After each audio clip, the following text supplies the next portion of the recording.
Episode 25, Viewpoint, the Brian Heeraman podcast. Okay, so I know I said I probably won't do another episode before the year ended, but I could not help myself. I just could not let 2020 go by and not do another episode. I could not let 2020 end. I found it difficult to let a century end without commenting on all the goodies placed out there by these idiots we have for leaders. Politicians. And I'm not limiting the word idiots to just politicians only. But it's difficult for me to let 2020 end without commenting on the new levels, or should that be the lowest levels of stupidity that these quote unquote leaders have brought us to. And trust me, the levels of stupidity, it's like there's no end.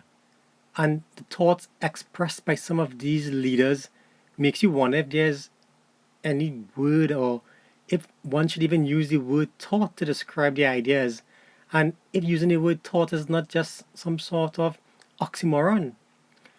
But like I said, trust me, they have placed a lot of stupidity in the public forum. So so here I am about to do a review, and a review particularly on 2020, and I promise to try and be as brief in what is perhaps the most overrated, media hysteria dominated fake news year of the century. That's how I see it. Having said that, I'm punching back in with episode 2025. So let's get talking. But before we move on, allow me to do my customary reminders. Firstly, welcome back to all my listeners, old ones, and a special welcome to our new listeners. Thank you all for tuning in. Remember, guys, you can find this podcast on YouTube, iTunes, Google Podcasts, Twitter, and especially for our international listeners, this podcast is also available on Spotify. Early in 2021, I think I'm trying to get this podcast uploaded on Parler as well. For those of you who don't know, Parler is an app similar to Twitter, and so far, Parler doesn't seem to have this anti-free speech police like Facebook and Twitter. So let's see what happens in early 2021. Okay, for those of you out there that keep saying that 2020 is the most difficult year ever, please, for the love of God, grow up. To some of you, this generation, perhaps, it seems that way, but really, folks, I mean, really now, we have had two world wars in this century. World War One was a global war originating in Europe from 1914 to 1918. World War Two lasted from 1939 to 1945. I think saying 2020 is the worst year is a bit of an exaggeration. I mean, millions of people died in these wars. And if you ask me, the greatest event that have taken place in this century was the election of Donald Trump in 2016. There's nothing greater than that. But more on that later. Let's get to the land of Bacchanal, and where corruption is about to start taking place like nothing you've ever seen before.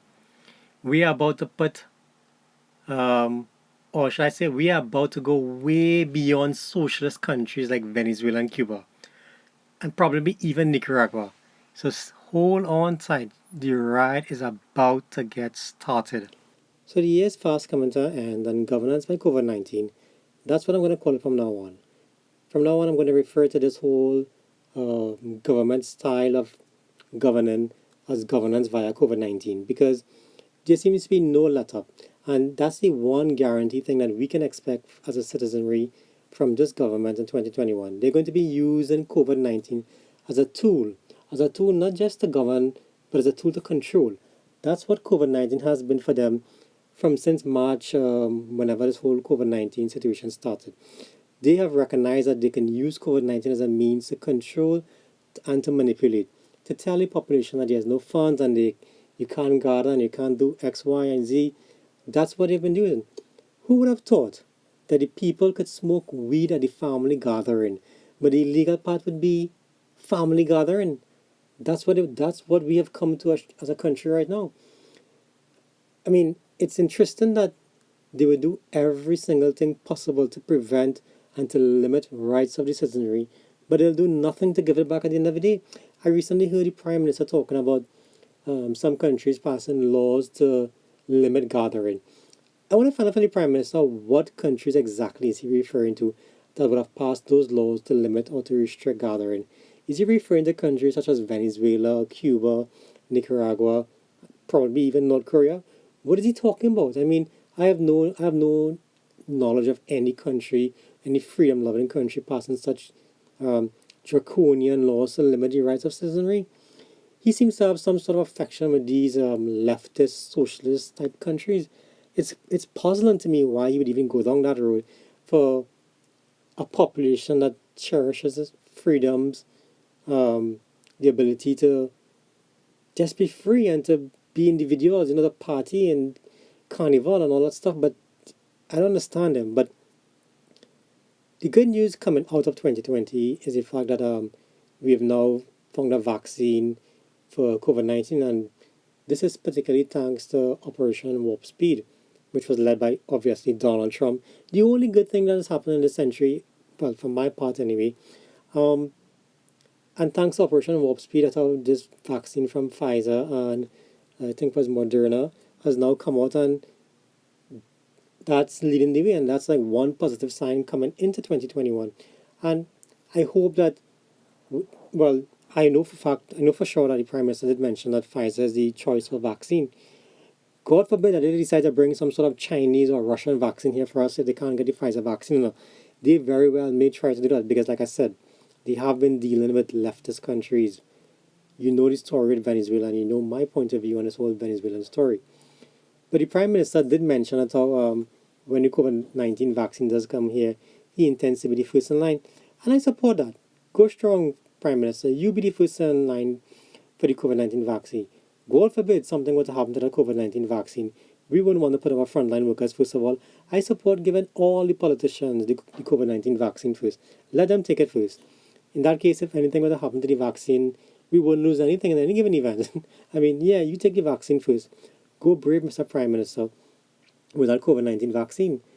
I mean, Donald Trump did mention that how he's asking for the White House, the West Wing officials, not to take the vaccine first and allow the senior citizens and others to get the vaccine first before they get the vaccine. I mean, that's how he's showing how much he cares for the citizenry of America, the American citizens. But in Trinidad and Tobago, our Prime Minister has a different way of showing compassion. He's going for the vaccine first.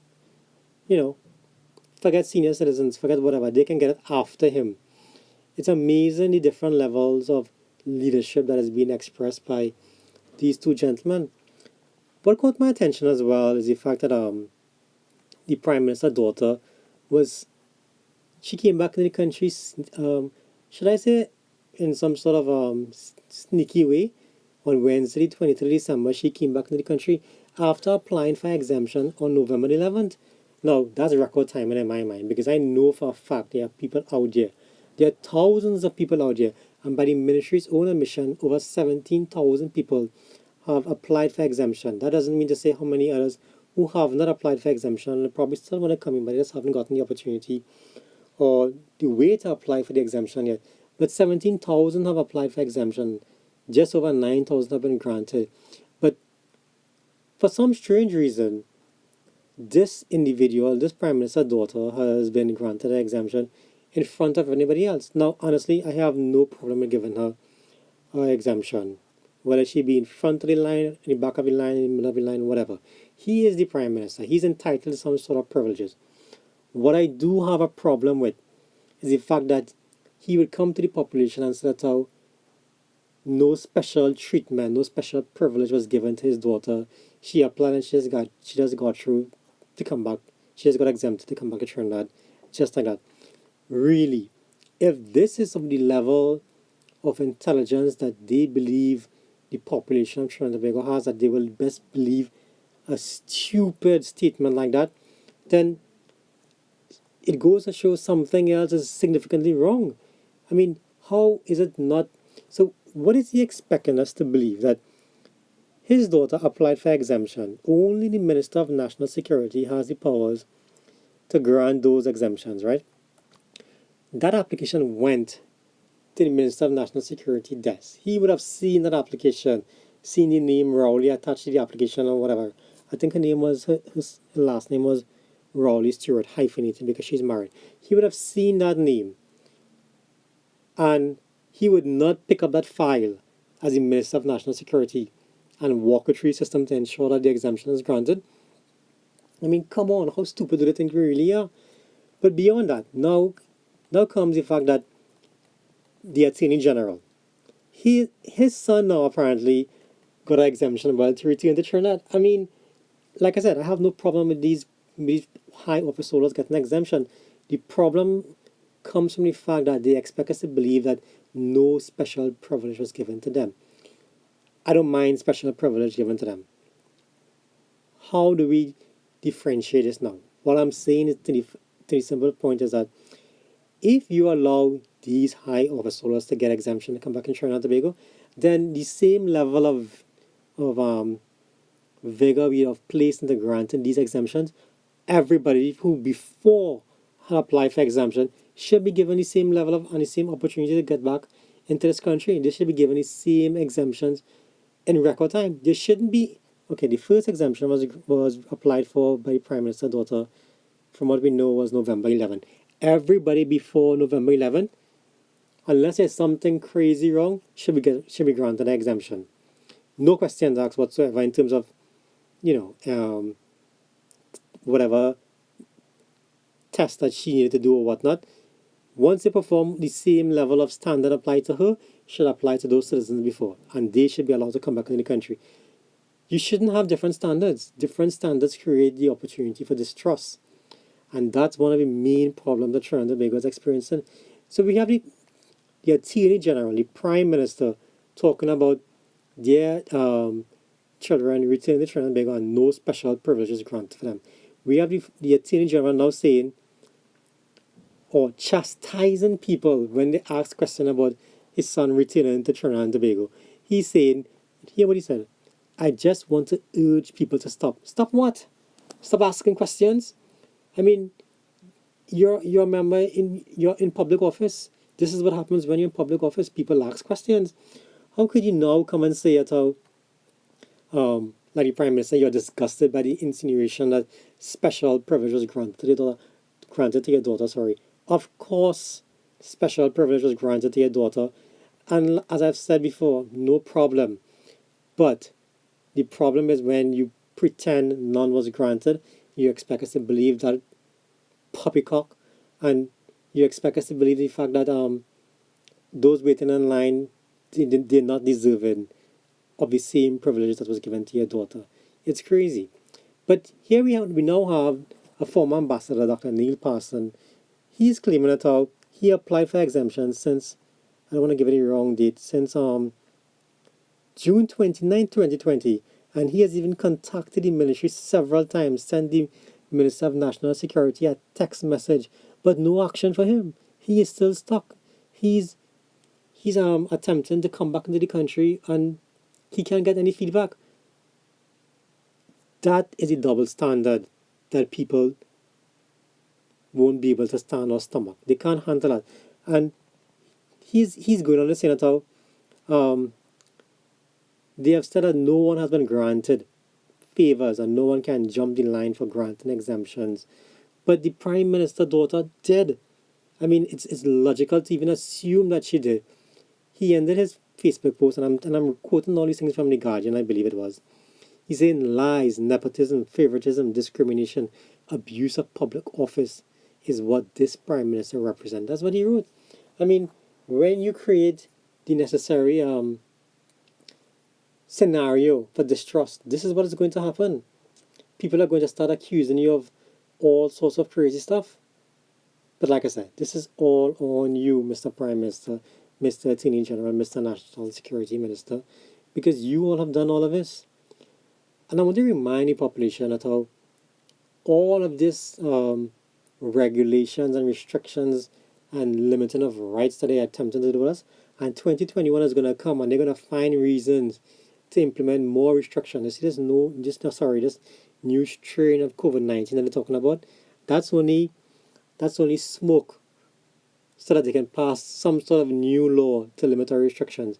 But I want to remind the population, those who would give up essential liberty to purchase a temporary safety deserve neither liberty nor safety. That was Benjamin Franklin, former United States president.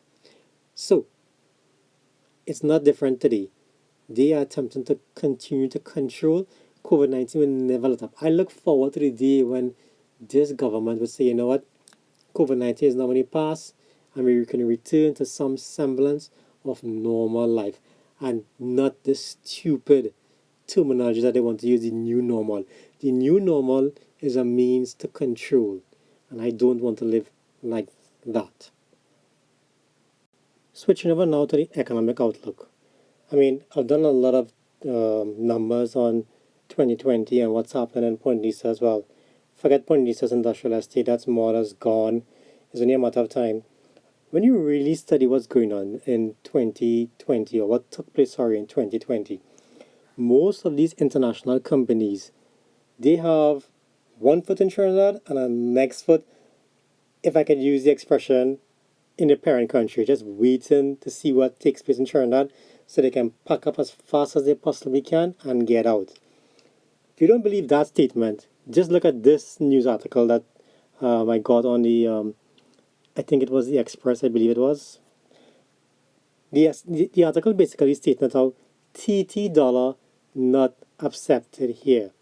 And what the article basically says that some of these shipping companies, for example, Seaboard Marine, a huge shipping company, they're basically saying that, you know what, for freight charges, they're not accepting TT currency anymore.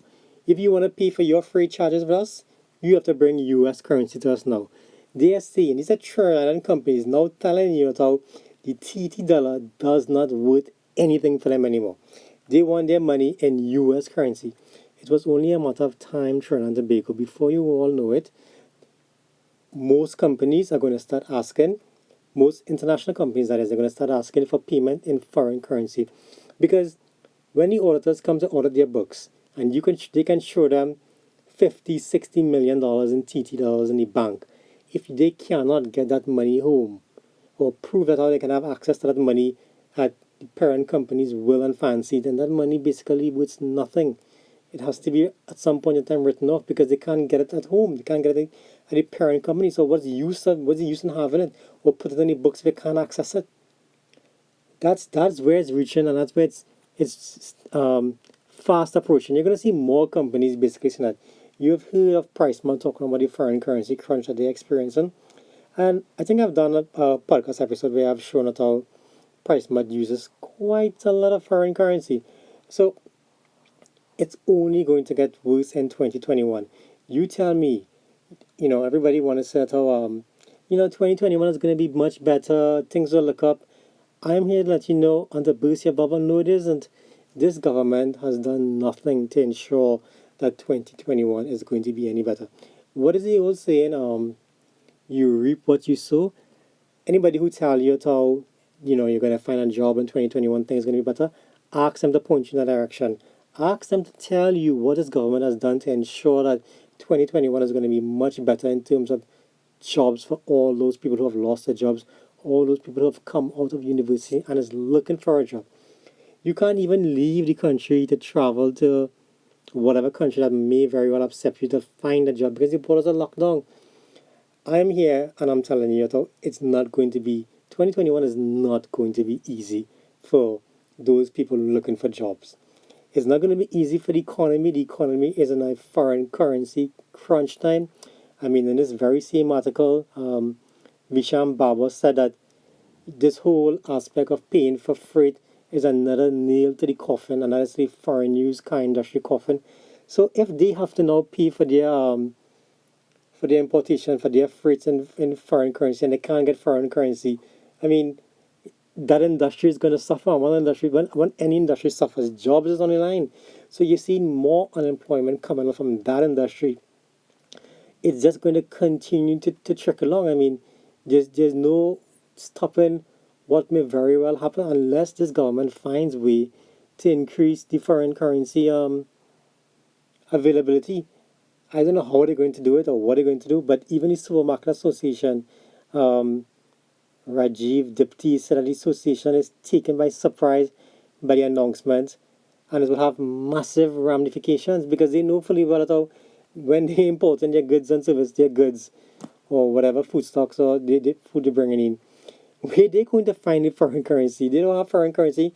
They depend on the bank. The bank don't have it. How are they going to pay for stuff? How are they going to pay Seaboard Marine and whoever is on the list, seeing that they don't want TT currency for freight charges anymore? It's not a very good outlook for the economy. But moving on to something else that caught my eyes, and this is an article from Professor Selvin Kudrow. He wrote this article, I believe it was in the Express. I think it was in the Express, yes, on December 26th. Now, Professor Selvin Kudrow is somewhat of a controversial person in terms of what he writes. Don't necessarily agree with everything that he writes, but when he does make a good point, he makes a very good point. I guess, like everybody else, they have good days in their writings and whatnot. But this article, if you do find it, it's something worth reading. It's titled King Imbert's Court. And in this article, what he's basically saying is that what this government has done to the central bank is basically they have used a sledgehammer to destroy the institution of the central bank. Now, he went on to make a lot of interesting quotes here, and I want to try and get some of these quotes for you so you can understand the level of what this government has done to the central bank. I'm quoting from Professor Kudrow's article right now. He said, over the last 5 years, the Central Bank Act was amended 4 times with the intent of giving King Imbert, that's what he's quoting him as, more control over the running of the bank. This is what he said, Terence Farrell notes. The UNC's trouble and assault pale in comparison with the sledgehammer the P&M has taken to the central bank over the last 5 years. The P&M administration seems allergic to institutions which are independent within the executive and run by unelected persons. And that is quite a telling statement. I mean, you've seen that not just with regards to the central bank in terms of how they operate central banks, they have amended the act to allow for the appointment of the governor from between 3 years to 5 years. And it's not just the central bank, they have done it with the procurement regulator as well. He's not basically a nothing regulator. He can't do anything of significance. He can't have no major oversight in terms of what's going on in government contracts and that kind of thing. They have basically gutted the act, removed every single bite that act has have in previous incarnations of that act. And it went on. If you watch how the police service operates as well, I mean, I've seen recently, I can't remember if it was Sunday or last Sunday, or last Saturday, where the commissioner of police has taken a picture to wish members of the public a Merry Christmas. He's in the picture, centerfold, and posing wishing the members of the public a Merry Christmas from the police service of Trinidad and Tobago. They have done something that I've seen happen only in dictators, where they're making institutions to be surrounded by one person. The police service is not a one-man show. It's a institution governed by an act, and the commissioner of police is there to enforce regulations on the police service. He is not the police service. Why is he in the center in this picture? Why can't it be, pictures of, all senior officers? Why just him? I mean, this is showing the level of dictatorial tendencies that not just the government has, but it's allowing to take control of independent institutions. No more independent central bank, no more independent procurement regulator. The police commissioner is now long gone in terms of how he operates. Basically, he seems to be taking instructions from the Minister of National Security, and it's crazy. I mean, the central bank is now becoming like a branch office, according to Senator Wade Mark, of the Ministry of Finance. There is no coming back from this in terms of what they are attempting to do. It's going to take a massive overhaul of the entire economy to come back from what these people, from the sledgehammer approach that these people have taken to the system. And this whole approach continues even with the Venezuelan situation. Now, there was some report done whereby they said that the boat that came to Trinidad, like I believe that 41 people drowned somewhere and off the coast of some island close to Venezuela. They basically saying that the Venezuelan authorities have told them that the boat was overcrowded. Now, that may very well be the case because obviously Venezuela is attempting to get away from Maduro. They're not going to park the boat in any civilized manner. They're going to try and fit as much people, overload that boat as much as they can because they're trying to run away from Venezuela. Now, the problem with this entire situation of the Venezuelan regime providers report is that we, as Trinidad and Tobago, cannot be taking the word of Maduro. Maduro is a dictator. Look at what he has done to his people. Look at what he has done to his country. How is it humanly possible that we can accept his word? Now, I suspect the boat was overloaded, and I suspect that the entire situation when the boat being overloaded let it sink in and the tragedy that took place. But I don't support taking the word from Maduro. I just don't understand how our leaders are continuing to entertain Maduro given everything that's been happening. Now we have the Law Association coming out and chastising the National Security Minister and the Prime Minister for their language and how they interact and how they deal with the lawyers representing these immigrants. They're basically saying that Minister Young had commented that there may be persons aiding and abetting the illegal entry of Venezuelan migrants into Trinidad and Tobago, while the Prime Minister used the term bottom feeders when discussing those who gain when the state loses a lawsuit and must pay costs. I mean, my entire problem with the whole law association is that they only seem to come out when their membership is attacked.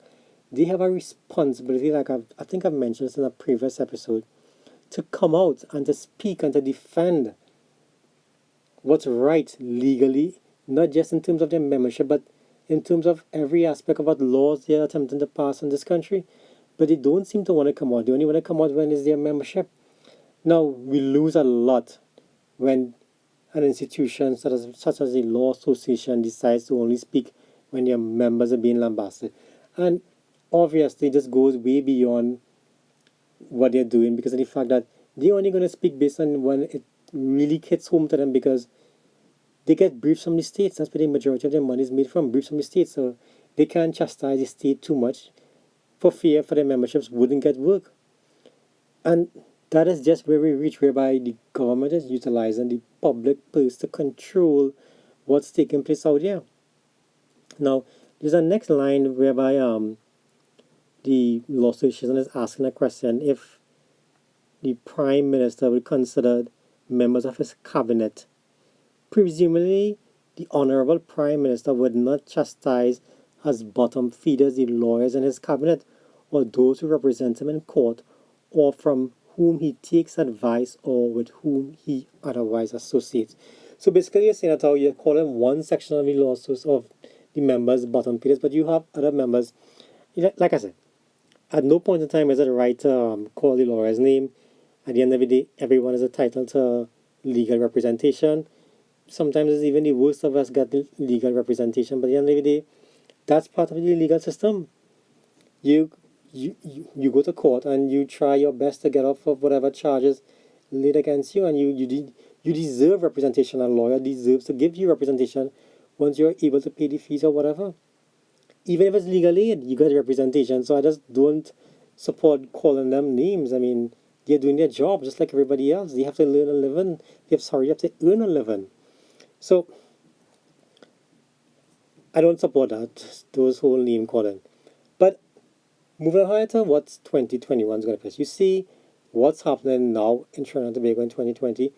2021 is not going to get any better. As a matter of fact, I dare say it's going to get significantly worse, especially with our affection with Maduro and Venezuela. The OAS is not looking at that in a nice way. Trading is going to become a problem for us. If US currency you think is not a problem, wait for 2021 because we are earning no foreign currency whatsoever in any significant way to in greater amongst than our expenditure. That freight train that they see, what they're telling you all is coming with hopes and dreams and jobs and all that, well, guess what? It's coming, but it's coming and it's on fire. There's nothing in it, there's nothing left. I don't know what's going to transform in 2021 that's going to make this country better, but I hope that whatever happens is positive for Trinidad and Tobago. But it's high time that, the citizens stand up and start asking questions, regardless of what they say. Ask more questions. Question what's going on. Let the politicians know that you understand what's taking place, that you know what time of day it is, that you're pretty much knowledgeable in terms of what's going on in the country and you don't like the direction that the country is going on. Don't just continue to support, what's taking place because they fall within your party lines and whatnot. At the end of the day, parties would come and parties would go. The economy takes a longer time to recover, if it does recover at all. Look at what happened to Venezuela. I mean, our our future is not far away if we continue along this path. Just look at Venezuela. Venezuela is our future if we continue along those lines. Some parts of the population in Venezuela supports Maduro, supported Chavez, and they allow that support to be um, overshadowed by a minority of people who just rape and plunder the country to the point where now there's basically nothing that Maduro is just ruling a country with just bare fists, military might. I don't think Trinidad and Tobago, I know Trinidad and Tobago doesn't want that for what's happened to us, but we have to stand up and start asking questions and start forcing these politicians to become more open, more honest, especially honest with us. And they need to stop using um, these games for governance because it's not working. And I don't know, folks. Like I said, in 2021, I don't have much faith for what's going on with the economy. I hope you guys can be able to tell me or point me in a different direction as to what's going on. But I think I've gone on long enough for this whole 2020, the last podcast. So let me take this opportunity to wish everybody a happy new year, a bright and prosperous new year. Although that's like an oxymoron in itself, but still, nonetheless, I want to do that. Because I want what's best, not just for um, you know the country, but for every single citizen as well. Because I know when the country benefits, the citizenry does benefit, but still, I want what's best for everyone. So, happy new year, everyone, and see you guys on 2021.